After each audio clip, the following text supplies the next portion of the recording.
بسم اللہ الرحمن الرحیم۔ السلام علیکم دوستو۔ ایک مرتبہ ایک بادشاہ نے اپنے وزیر کو آدھی سلطنت دینے کو کہا، لیکن ساتھ میں کچھ شرائط بھی عائد کی۔ وزیر نے لالچ میں آ کر شرائط جاننے کی درخواست کی۔ بادشاہ نے شرائط 3 سوالوں کی صورت میں بتائیں۔ نمبر 1، دنیا کی سب سے بڑی سچائی کیا ہے؟ نمبر 2، دنیا کا سب سے بڑا دھوکہ کیا ہے؟ نمبر 3، دنیا کی سب سے میٹھی چیز کیا ہے؟ بادشاہ نے اپنے وزیر کو حکم دیا کہ وہ ان 3 سوالوں کے جواب 1 ہفتے کے اندر اندر بتائے، بصورت دیگر سزائے موت سنائی جائے گی۔ وزیر نے سب سے پہلے دنیا کی بڑی سچائی جاننے کے لیے ملک کے تمام دانشوروں کو جمع کیا اور ان سے سوالات کے جواب مانگے۔ انہوں نے اپنی اپنی نیکیاں گنوائیں، لیکن کسی کی نیکی بڑی اور کسی کی چھوٹی نکلی، لیکن سب سے بڑی سچائی کا پتہ نہ چل سکا۔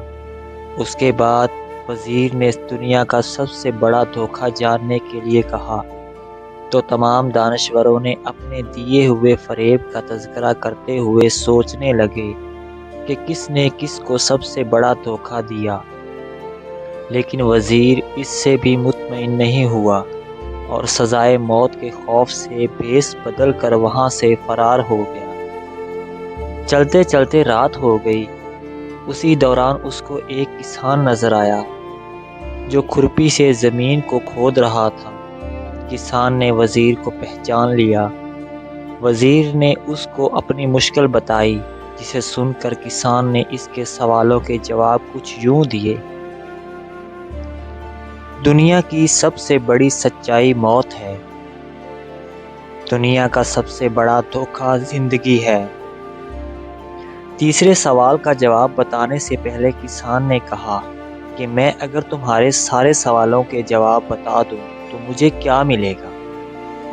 سلطنت تو تمہارے ہاتھ آئے گی۔ یہ سن کر وزیر نے اسے 20 گھوڑوں کی پیشکش کی اور اسے ہی استبل کا نگران بنانے کی بھی پیشکش کی۔ کسان نے یہ سن کر جواب دینے سے انکار کر دیا۔ وزیر نے سوچا کہ یہ تو آدھی سلطنت کا خواب دیکھ رہا ہے۔ وزیر جانے لگا تو کسان بولا کہ اگر بھاگ جاؤ گے تو ساری زندگی بھاگتے رہو گے اور بادشاہ کے بندے تمہارا پیچھا کرتے رہیں گے، اور اگر پلٹو گے تو جان سے مارے جاؤ گے۔ یہ سن کر وزیر رک گیا اور کسان کو آدھی سلطنت کی پیشکش کی، لیکن کسان نے اسے لینے سے انکار کر دیا۔ اتنے میں ایک کتا آیا اور پیالے میں رکھے ہوئے دودھ میں سے آدھا پی کر چلا گیا۔ کسان نے وزیر سے کہا، مجھے آدھی سلطنت نہیں چاہیے، بس تم اس بچے ہوئے دودھ کو پی لو تو میں تمہارے تیسرے سوال کا جواب بتا دوں گا۔ یہ سن کر وزیر تل ملا گیا، مگر اپنی موت اور جاسوسوں کے ڈر سے اس نے دودھ پی لیا۔ وزیر نے دودھ پی کر کسان کی طرف دیکھا اور اپنے سوال کا جواب مانگا، تو کسان نے کہا کہ دنیا کی سب سے میٹھی چیز انسان کی غرض ہے، جس کے لیے وہ ذلیل ترین کام بھی کر جاتا ہے۔ تو دوستو، آپ کو ہماری یہ ویڈیو کیسی لگی؟ مزید ایسی ویڈیو دیکھنے کے لیے ہمارے اس چینل کو سبسکرائب کریں اور اس ویڈیو کو لائک اور کمنٹس باکس میں اپنی رائے سے ضرور آگاہ کیجیے گا۔ جزاک اللہ۔